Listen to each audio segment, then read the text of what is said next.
on our laptops, graphic violence just pops up. It's jarring. Social media platforms say they're not responsible, but new legal challenges are asking what happens when algorithms push trauma to the top. It's irresponsible for our society to have it that accessible. What does this constant exposure do to our minds, to our kids, to all of us? Hello everyone, my name is Ashley, and today I will discuss the issue of exposure to graphic violence online and its impact towards our mental health. Graphic violence refers to disturbing images or videos showing injury, death, crime, war, or other violent acts shared through social media, websites, on online platforms. This issue is important because millions of people, especially young adults, are exposed to violent content every day, and sometimes it even shows up without a warning. As social media becomes a major source of information, understanding its effects on mental health is increasingly important both in Malaysia and worldwide.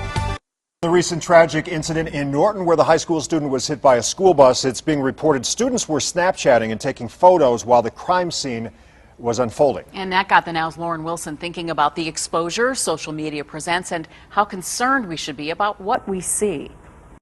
Accidents, crimes, fights, all things we're exposed to in an instant through social media. Everything's being recorded, like everybody wants to record everything. Sometimes you do see some things that you don't really want to see. I spoke to several students today, most saying they see some form of crime at least once a week. It's been like all over my feed, like all over my Twitter. I done been places where there was violence occurring and people took out their phones. A growing problem. We have access to mass communication channels as individuals that we never had before. Some of it is selective exposure, how you choose to be exposed. Earlier this year, this flooded social media pages. A Columbus girl periscoping her boyfriend rape another girl.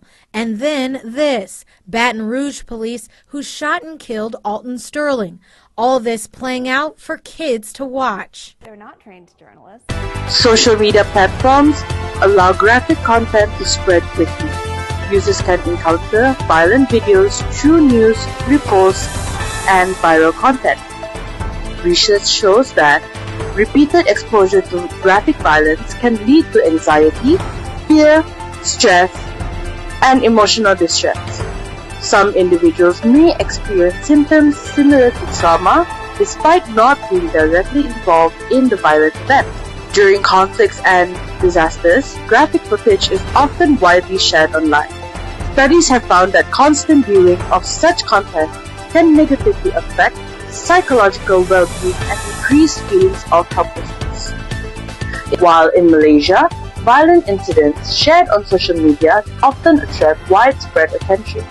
While these posts raise public awareness, repeated exposure can also cause emotional discomfort and anxiety among viewers. Media organizations and social media platforms often use graphic images to attract attention and increase engagement.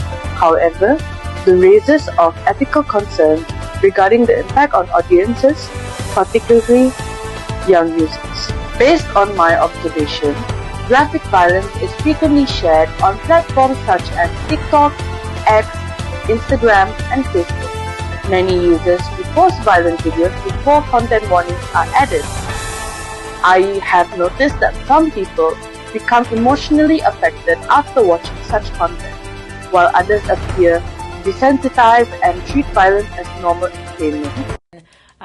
Continuous exposure to violence in any media form, whether it be video games, television, film, does create aggressive thoughts, behaviors in children and adults. In conclusion, exposure to graphic violence online can have significant effects on our mental health, including stress, anxiety, and trauma-related symptoms, and including desensitization. To address this issue, social media platforms should strengthen content moderation and warning systems, and users should also practice responsible media consumption by limiting exposure to disturbing content and reporting harmful posts.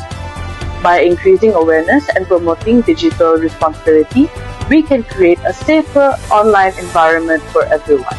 Thank you so much for watching.